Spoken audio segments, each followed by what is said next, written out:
الحمد لله رب العالمين. اللهم لك الحمد على نعمة الإسلام والإيمان، ولك الحمد على أن جعلتنا من أمة سيدنا محمد صلى الله عليه وسلم. اللهم صل وسلم وزد وبارك على سيدنا محمد سيد الأولين والآخرين، وعلى آله وأصحابه وأتباعه وأولياء أمته أجمعين إلى يوم الدين. أشهد أن لا إله إلا الله وأشهد أن محمد رسول الله.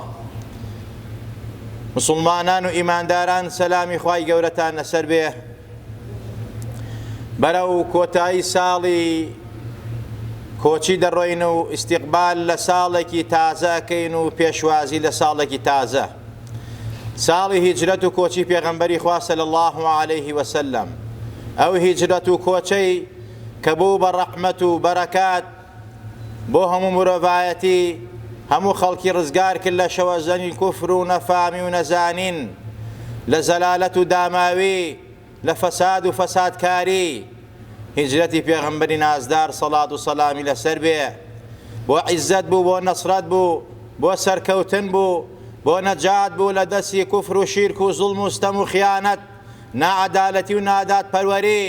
بۆ چەسپاندنی ئیمان و دین و سەبات و عیزەت و دادپەروەری لەسەر ئەرزە، ڕزگارکردنی خەڵکی لە کۆیلایەتی و نەکبەتی و بەدبەختی. هیجرەتی پێغەمبەری نازدار صلی الله عليه وسلم دەرس و وانەی زۆرتیایە بۆ ئومەتە نازدارە، بۆ مرۆڤایەتی، لە دەرزی لە قوربانیدان، لە خۆشەویستی خاک و وڵات و نیشتیمان، لە سەبر و سەبات، لە تەوەکل، لە ئەنواعی دەرس بۆ ئومەتی پێغەمبەری نازدار صلی الله عليه وسلم. ئەگەر بەورجی سەرنجی بین و بیر لەو هیجرەتە پڕخێر و بەرەکەتەی پێغەمبەر بکەینەوە صلی الله عليه وسلم، و سەرنجێکی پێغەمبەر و هاوڵان بین کە چۆن ئەم هیجرەتەیان ئەنجام داوە، مەبەست و مەقسوودیان چی بووە، بۆچی ئەم کارەیان کردووە، زێد و خاک و وڵاتی خۆیان بەجێهێشتووە. ئازیزان و خۆشەویستان، معلومی هەموو لایەکمانە کاتی ئاینی پیرۆزی ئیسلام کە پێغەمبەری خوای گەورە وحی بۆ کرد و تەبلیغی کرد بانگەشەی ئیسلام بکا و بانگەشەی تەوحید و یەکتاپەرستی بکا، عەدل و عەدالە و دادپەروەری بڵاو بکاتەوە، زاڵم و ستەمکار و کوفار و سەنادیدی قوڕەیش و ئەوانەی کە خاوەنی مەسلحەت بوون لەگەڵ کوفرا ڕێگر بوون لە بەردەم پێغەمبەری نازدارە صلی الله عليه وسلم. ئەنواع کۆسپ و تەڵەکە و مەکر و کەید و حیلە و فێڵیان بەکارەهێنا بەس بۆ لە ناوبردنی پێغەمبەر و دینی پێغەمبەر صلی الله عليه وسلم. بەڵام پێغەمبەری ئازیز و خۆشەویستمان سەڵات و سەلامی لەسەر بێ فەرمانی خوای پێیە دەبێت جێبەجێیکا، چۆن قوربانی دا بە خۆی، بە ماڵ و منداڵی، ئەسحابەکانی، یارەکانی، ئەبێ ئومەتی ئیسلام ئەم قوربانی و تەسحیەدانەی پێغەمبەر و هاوڵانیان لەبیر نەچێت. کاتێک پێغەمبەری خوا صلی الله عليه وسلم ئەمری کۆچی بۆ هات و فەرمانی هیجرەتی بۆ هات و ئەمری کرد بە هاوڵانی ئازیز و خۆشەویست فەرمی کۆچ بکەن، وڵات بەجێ بێڵن، بۆ ئەوەی کەوا شوێن و لانکە یەک دروستکەین، بتوانین بە ئازادانە پەرستشی خۆمان بکەین، پەیامی خۆمان بگەێنین و هەر لەوێوە مەشهەڵ و ئاڵای ئازادی و ئیسلام و دین یەکتاپەرستی هەڵخەین و بتوانین ببین بە خۆری ڕووناکی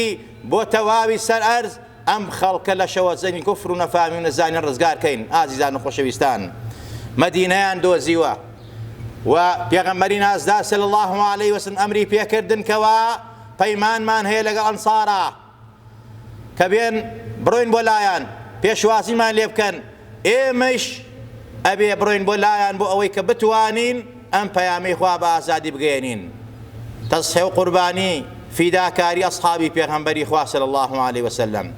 هەموویان وتیان یا رسول الله ئێمە لە خزمەتی تۆ داین، فەرمانت چییە؟ جێبەجێەکەین. خوا فەرمێت ئەطیعوا الله وأطیعوا الرسول، فەرمانی تۆ فەرمانی خوایە، ئێمە دەستە و نەزەرین لە خزمەتتا، ئەمر بکە و با تەنفیزیکەین و جێبەجێیکەین. پێغەمبەری خوا فەرمی ئەمرمان بە هیجرەتە. ئەسحابەکانی پێغەمبەری خوا دوو سێ هیجرەتیان کرد بە مەدینەی پیرۆست ئەنساری ئیستیقبال و پێشوازیان نەکرد بەڵام فیداکاری ئەسحابی پێغەمبەری خوا پێغەمبەری نازدار صلی الله علیه وسلم خۆی دانابوو لەگەڵ هاوڵێکی خۆشەویستیە حەزەتی ئەبوبەکر کۆچ بکە بەڵام هێشتا دەری نەخستووە پێی نەوتووە ئەویش ئامادەکاری بۆ کردووە کە ئەبێ ئەو هاوڵەی ئەبابەکر کێ بێ نازانێت پێغەمبەری نازدارە بەڵام ئەو هەموو شتێکی ئامادە کردووە پێغەمبەری خوا حەزەتی عەلی دانا فەرمووی ئەی عەلی لە شوێنەکەی من ئابی حەزەتی عەلی گەنجێکە بێ بەڵام ئەم گەنجە نافەرموێن من ئامادە نیم لە جێی تۆ ئابخەوم چونکە شوێنی تۆ مەترسیدارە تۆ ئەمری تیرۆرت بۆ دەرچووە تۆ ئەکوژرەی ئەدەن بەسەر ماڵەکەتە فەرمی سەمعا وەطاعە یا رەسوول الله لە خزمەتام ئەی پێغەمبەری نازدار من لە جێگەی تۆ ئاخەوم یعنی ئەمە غیرەت و تەسحیح و قوربانیە لە جێگەی حەزەتی پێغەمبەرە حەزەتی عەلی خەوت یان حەزەتی ئەبوبەکری سدیق کە چۆن تەسحیح بە خۆی و بە ماڵیدا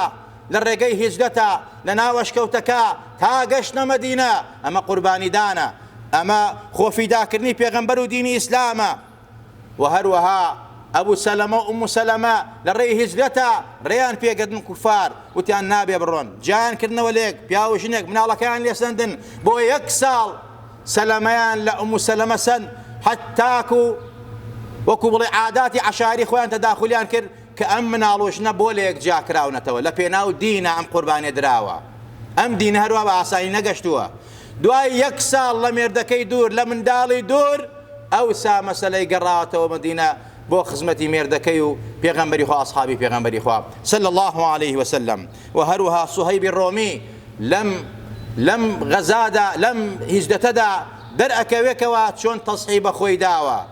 سوهەیبی ڕۆمی پیاوێکی دەوڵەمەند بوو سەرمایەدار بوو تیجارێکی گەورە بوو قوڕەیش کاتێکەوە زانیان هیجرەتەکە و ئەڕوا هاتنە ڕێگەی وتیان تۆ پیاوێکی چروکی پیاوێکی لێرە ماڵ و سامان نابەیەکەوە ئەتەوێ ئەم ماڵ و سامانە بەری بۆ مەدینە بۆ محەممەد و هاوڵی محەممەد ناڵین بیبەی ئەبێ هەر لێرە بمێنێتەوە وتی ئەگەر ماڵ و سامانەکەتان بەمێ واسم لێ دێنن وتیان بەڵێ ماڵ و سامانمان بەرێ تۆمان بۆچیە تۆ هەر بڕۆ تۆمان هەر ناوێ ئەو هەموو ماڵ و سەر و سامانەیدا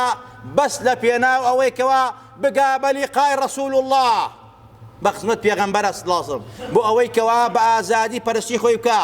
ئیمانی خۆی ئیعلان کە بەدزیوە نەبێ بە ئاشکرا بێ ماڵ و سامانی کورد بە قوربانی دین و ئیسلام ئازیزان و خۆشەویستان ئەمە هەمووی تەسحیح و قوربانیە کە لەم هیجرەتە دەرسە بۆ مسلمانان ئەم دینە پێویستی بە قوربانیە پێویستی بەخۆ هیلاکردنە پێویستە بەخۆ ماندووکردنە لە پێناویا چەندەها قوربانی و تەسحیح دراوە بە پێغەمبەر و بە سەحابە و تابعین و ساڵحین و خواناسانەوە بە پیاو چاکانەوە کە تاریخیان خوێندەوە لە پێناو ئەم دینە چەندێک ئازاریان چەشتووە تا ئەم دینە گەشتووە بەم شەرق و غەربە و ئەم خەڵکە لە نەزانی و نەفامی ڕزگاری بۆ ئازیزان و خۆشەویستان خۆشەویستی خاک و وڵات و نیشتیمان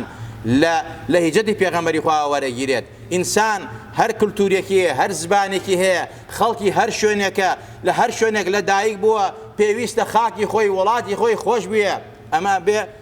چاو لە پێغەمبەر بکەین صلی الله عليه وسلم نەک بیکەینە مای تەفرەقە و ئاژاوە ئەم خۆشەویستی خاک و وڵاتە پێغەمبەر ئەمرمان پێیەکە لە پێغەمبەرەوە فێر بووین کاتێ پێغەمبەری خوا صلی الله عليه وسلم لەگەڵ حەزرەتی ئەبابەکرا کە کۆچەکە و هیجرەتەکە بەرەو مەدینە کەوێتە ڕێ لەو کاتە دەست ئەکا بە گریان کە سەیری مەککە ئەکا کە شوێنی مەسقەت الڕەسیەتی شوێنی لەدایک بوونێتی زێدی خۆیەتی بە چاوی پڕ لە گریانەوە رسول الله فەرمێ والله ئەی مەککە ئینەکی لخير أرض الله وأحب أرض الله إلى الله ولولا أني أخرجت منك ما خرجت منك پیغمبری خوا فرمی أي مكة والله تو باشترین أرزي خواهی للای خوا خوشویسترین أرزي خواهی للای خوا پیروسترین أرزي خواهی للای خوا والله لای منی شروايا أقر بيتو من خلقك درم نكن لزيدي خم لمالي خم لناو تودا أي مكة والله ولاتي خم وشوني خم بجناه اللهم عزيزان وخوشويستان بويا مقوليك حب الوطن من الإيمان أما حديث مية أما مقوليك مفهومي حديثة إنسان براسي بيويس خاك ولاتي خوي خوش بيه طفل خاك ولاتي خوي نكا کوردەواری خۆمانە لە کانێک ئاوت خواردەوە کوێری مەکەرەوە ئاوەدانی کەرەوە ئێمە خەڵکی کوردستانین کوردین پێویستە زمانی خۆمان وڵاتی خۆمانمان خۆش بوێ ئاوەدانی کەینەوە ڕقمان لێی نەبێ و هەر کەسێکی بەڕاستی دش بە کولتور و زبان و وڵاتمان بێ ئەبێ بەڕاستی یان بە گفتوگۆ چارەسەریکەین یان بەڕاستی ئەگەر بە شەڕیش بێ بەڕاستی لە وڵات بەدەریکەین لەبەر خاتەوەی ئەمە وڵاتێکە خوا بە ئێمەی داوە ئەم وڵاتە پیرۆزە مبارەکە پێویست ناکا بەڕاستی بەجێ بێڵن پێویست ناکا فەرامۆشیکەین پێویست ناکا زوڵمی تیا بکەین پێویست ناکا ستەمی تیا بکەین پێویست ناکا بەڕاستی پیسیکەین خەڵکمان زۆرە بەڕاستی خۆی بە خەڵکی کوردستان ئەزانێ خۆی بە خەڵکی وڵاتە ئەزانێ بەڵام نەعادالەتە زاڵمە ستەمکارە لە گەلەکەی لە میلەتەکەی یا خەڵکە سادە و ساکارەکە وڵاتەکەی خۆی خۆش ناوێ پیسیەکە ئاوەدانی ناکاتەوە ژینگەکەی ناپارێزێ ئەمە خلافی دینە ئازیزان و خۆشەویستان خۆشەویستی خاک وڵات و نیشتمان لە دینەوەیە پێغەمبەری خوا فێری کردوین ئەبێ ئێمەش ئاوا چۆن پێغەمبەر فەرمی ئەی مەککە تۆ زێدی منی خۆشەویست نەرزی خوای بەڕاستی ئێمەی بۆ وڵاتی خۆمان ئاوین دڵسۆزی وڵاتی خۆمان بین ژینگەی پیس نەکەین ژینگەی پارێزین خەڵکەیمان خۆش بێ ئاودارەکەیمان خۆش بێ ئاوەدانی کەینەوە کوێری نەکەینەوە ئەمە لێجێتی پێغەمبەری خوا فێرە بین صلی الله عليه وسلم و یەکێتر لەو دەرسانەی هیجرەتی پێغەمبەری خوا صلی الله عليه وسلم ئەوەیە کە ئێمە لەم هیجرەتە دەرسی سەبر و سەبات ئەبێ فێر بین جێگربوون لەسەر ئیمان و دینمان بەقوەتی ئیمان و دینمان ئارامگرتن خۆگرتن لەسەر عەقیدە و بیر و باوەڕمان پێغەمبەری خوا صلی الله عليه وسلم لە پێش هیجرەتە قوڕەیش و سەنادیدی قوڕەیش هاتنە خزمەتی ئەبوو تالیبی مامەیان نار وتیان ئەی ئەبوو تالیب بەم برازاتە بڵێ واز بێنێ ئەوەندە ژیان بە خواکانمان نەدا ئەوەنە قسە بە خواکانمان نەڵێ ئەوەنە زەمی خواکانی ئێمە نەکا ئەوەنەی باسی بەرنامەکانی ئێمە نەکا ئەوەنە لە مەسلحەتی ئێمە نەدا خەڵک نەکا بە دوژمنمان دینەکەمان خەڵکی لێڵ نەگەڕێنێتەوە داوای چیەکە داوای ماڵەکە داوای ژنی جوانەکە داوای وەزارەتەکە داوای ڕیاسەتەکە داوای چیەکە ئەمەی دەینێ ئەبوو تالیب هات خزمتي حضرت الرسول الأكرم صلى الله عليه وسلم فرمي يا ابن أخي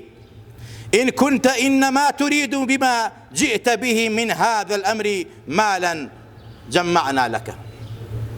من أموالنا حتى تكون أكثرنا مالا أي برازاي خوشويستم قريش من الراس باردوه أقد داوي مالك ماڵی بۆ کۆکەین و سەر و سامانی بۆ کەگنەوە هی خۆمان پێی ئەدەین لە هەمومان دەوڵەمەندتر بێ سەرۆتدارتر بێ وإن كنت تريد به شرفا سودناك علينا حتى لا نقطع أمرا دونك گەورەیت ئەوێ ئەو کەین بە گەورەی خۆمان بێ فەرمانی تۆ فەرمان دەرناکەین بێ فەرمانی تۆ کار ناکەین بێ ئەمری تۆ هیچ شتێک ناکەین هەمووی ئەبێ ئەمری تۆی لەسەر بێ مۆری تۆی لەسەر بێ ئیمزای تۆی لەسەر بێ تۆ گەورەمانی وإن كنت تريد ملكا ملكناك علينا ملاكت تەوێ ئەوە مڵکدار تەکەین مڵکی خۆمان و پێ ئەدەین وإن كان هذا الذي يأتيك رأيا تراه ئەگەر ئەمە جنۆکەی کە بینیوتە یا دەستیان لێوە شاندووی ئەوە دکتۆرت بۆ باوانکەین چارەسەرەکەین ئەگەر هەموو سامانی خۆمانمان دانابێ ئەگەر ژنی جوانیش دەوێ کام ئافرەت جوانە ئێمە ئەیدەین بە تۆ کام ژن جوانە پێشکەشی تۆیەکەین پێغەمبەری خوا موقفی چۆن بوو أما موقف رسول الله صلى الله عليه وسلم فقال رسول الله صلى الله عليه وسلم يا عمو والله لو وضعوا الشمس في يميني والقمر في يساري على أن أترك هذا الأمر حتى يظهره الله أو أهلك فيه ما تركته والله أي مامي خوشويستم ئەگەر خۆر بخەنە دەستی ڕاستم مانگ بخەنە دەستی چەپم بۆ ئەوەی واز لەم دینە بێنم وازی لێ ناهێنم یان ئەبێ سەری خەم و ئاشکرای کەم و بیگەێنم بە هەموو خەڵکی یان ئەبێ لە پێناوات یابچم صدقت يا رسول الله پێغەمبەری خوا صلى الله عليه وسلم ئەم هەموو منصبە ئەم هەموو مەسلحەتەی ڕەت کردەوە لەبەر خاتری چی لەبەر ڕزگارکردنی مرۆڤایەتی لەبەر ئەوەی کەوا ئەم دینە بگەیەنێت ئەم خەڵکە لە کۆیلایەتی و بەندایەتی عەبد ڕزگارکە ئەو خەڵکە لە بتپەرستی ڕزگارکە ئەو خەڵکە لە ڕیبا خواردن و سوود خواردن و بەدئەخلاقی ڕزگارکە ئەمە پێغەمبەری نازدار سەڵات و سەلامی لەسەر بێ ئەبوو تاالب بینی موقیف و سەبر و سەباتی برازا خۆشەویستەکەی ئەمیش بەڕاستی عەزم و جەزمی بۆ دروست بوو فەرمووی یا ابن ئەخی ئەقبل یا ابن ئەخی برازاکەم ڕوونتیەکە گوێم بۆ بگرە ئەفەرمووی پێغەمبەری خوا ڕووی تێ کرد فەرمووی اذهب یا ابن ئەخی فقل ما أحببته فوالله لا أسلمك لشيء أبدا. چیت پێ خۆشە بیکە، چیت پێ خۆشە بیڵێ، چ فەرمانێکە دێت جێبەجێیکە، وەڵڵاهی هەرگیز ڕازی نابم و تەسلیمی دژمنت ناکەم. ئەبوو تاالب هێشتا ئیمانی بە پێغەمبەری خوا نەهێنابوو، بەڵام قەڵایەکی پۆڵاین بوو پێغەمبەری خوا، فەرمی وەڵڵاهی تەسلیمت ناکەم، عەشرەتت لە پێناوە دائەنێم، کەسوکارت لە پێناوە دائەنێم، چیت پێ خۆشە بیکە. ئەمە سەبر و سەباتە. پێویستە ئیماندار و مسلمان سەبر و سەباتی هەبێ لەسەر دین و بەرنامەکەی خۆی، بە هەموو باە نەلەنگێ، هەموو باەک یاری پێ نەکا، هەر ڕۆژە لەسەر بەزمێن نەبێ، دین و ئیمانی خۆی نەدۆڕێنێت بۆ دنیا، بۆ مافی دنیا. پێغەمبەر سەیرکەن بەڕاستی لە پێناو دنیا و مادان نەیکرد، لە پێناو قیامەتا کردی قەدەمت لحەیاتی، ئەمەی هەمووی تەقدیم کردووە بۆ ئەوەی قیامەت کە حەیاتی ئەبەدیە سەر بەرز بێ و بە عیززەت بێ، ئوممەتەکەیشی داوای لێکا کە شوێن کەوتەی خۆی بێت. ئازیزان و خۆشەویستان، جارێکیان پێغەمبەری خوا صلی الله علیه وسلم لە پەناه کەعبا دانیشتە بوو، حەزەتی خوبابی کوڕی ئەرتاتە خزمەتی فەرمووی یا رسول الله بۆ دوعایە ناکەی نەجاتمان بێت لەم زوڵمە، لەم ستەمە، لەم لێدانە، لەم دەرکردنە، لەم هەموو دەربەدەرێ یا رسول الله. پێغەمبەری خوا زۆر تووڕە بوو، فەرمووی بۆچی وا سەبر و سەباتان نییە، بۆ ئارامگرتنتان نییە، سەیری ئومەتانی پێش خۆتان کەن. خەڵکانێک بوون لە ئومەتانی پێش خۆتانە، شوێن کەوتەی پێغەمبەران بوون، سەلات و سەلامیان لەسەر بێ، چاڵیان بۆ هەڵەکەندن، ئایان خستە ناویان، بە مشارد و کەرتیانەکردن، سەریان ئەبڕین، ئاگریان بۆ ئەکردنەوە، ئایان خستە سکڵ و خەڵوزەوە، ئەیان برژاندن، بەڵام لە دینەکەی خۆیان پەشیمان نەبنەوە، هەر بەردەوام بوون لەسەری. واللهی پێغەمبەری خوا فەرمووی واللهی ليتمن هذا الأمر حتى يصير الراكب من صنعاء إلى حضرموت لا يخاف إلا الله. فرمي أم دينا والله صبر آرام بقرن، آرام بقرن، خوا وعدي بيداوم، وعدي خوا راسته، خوا أم ديني خويا سرخا وسركوي أقاد الشرق وغرب، خلق مسلمان وإيمانينيت، حتى وايليتي سوار شاك لصنعاوة بإيمان ودين وأرواب وحضرموت بابي أوي ترسي لكذب إلا لذات الله نبيت. أعزائي أمانة هموي معجزان هموي هاتو دي براسي. پیغمبری خوا فرمووی صبر و سەباتان هەبێ، لە هیجەتا ئەصحابی پێغەمبەری خوا دەرزی سەبر و سەباتیان خوێن لای پێغەمبەری خوا و دەرزی سەبر و سەباتیان بۆ ئێمە داناوە کە ئێمەیش ئەگەر لە پێناو ئەم دینا هەر شتێک کاتە ڕێمان واز لە حرام بێنین، هیجەت لە حرام بکەین، واز لە تاوان و مەعسیەت بێنین، واز لە بێفەرمانی خوا بێنین، هیجەت بکەین لە تاوان و گوناح، سەبر و سەباتمان هەبێ لەسەر دین. ئەمە دەرسی گرنگە لە هیجەتی پێغەمبەری خوا صلی الله علیه وسلم و چەندین دەرسی گرنگ لە هیجەتی پێغەمبەری خوا هەیە صلی الله علیه وسلم، بەڵام ناتوانین لە یەک جمعە هەمووی باس بکەین. ئینشاءالله لە جمعەکانی ئاتی و